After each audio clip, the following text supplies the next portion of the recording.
On the banks of the Lachlan River, and just a short 2-hour drive north of Canberra, lies the small town of Cowra. A seemingly insignificant location, it harbours a seed of violence which has now blossomed into a tree of optimism and world friendship. At this very location in 1941, the Australian government decided that they wanted to build a prisoner of war camp. It was completed in 1942 and it had 47 accommodation huts, bathrooms, a hospital and even a canteen. It also had ample space for activities such as baseball, soccer and even growing vegetables. Originally, the camp held mainly Italian soldiers, and in late 1942, more than 1,500 of the 2,000 prisoners were Italian. However, as the tide of war began to change in the Pacific, more and more of the prisoners that arrived in Cowra were Japanese. The Japanese POWs were very ashamed of themselves because surrendering to the enemy went against their military code, the Bushido. The Bushido regarded the act of surrendering as cowardly, and that death was a preferable option. The code was a relic from the time of the samurai. However, in World War II, it was so ingrained in Japanese propaganda that many soldiers captured by the Australians would elect not to contact their family in Japan, preferring their relatives to believe they had perished rather than being captured. By the beginning of 1944, there were more than 3,000 prisoners at Cowra, and roughly a third of those prisoners were Japanese. The prison camp was not designed to hold that amount of people, and conditions were slightly overcrowded. This made the already dishonoured Japanese prisoners unhappy, and they began to plot a means of escape.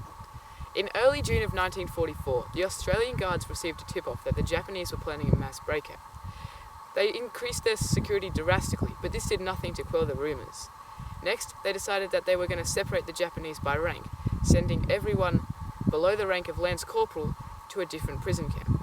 Understandably, this caused outrage in the Japanese side of the camp, so they decided to schedule the plan for the outbreak for the next morning. In the early hours of August 5th, the Japanese breakout plan was enacted. The bugle played at exactly 2 a.m., signalling the start of the rebellion. Some prisoners burned down their huts, while others charged for the barbed wire fences, using coats and blankets to climb them without getting pricked. They ran towards the machine gun post and some were gunned down, but most escaped. Where I am now is where many of those who participated in the escape remain, the Cowra War Cemetery. Out of the 1,000 who tried to escape, nearly 300 were killed, more than 100 were wounded, and more than 300 managed to escape. 4 Australian guards were also killed in the outbreak.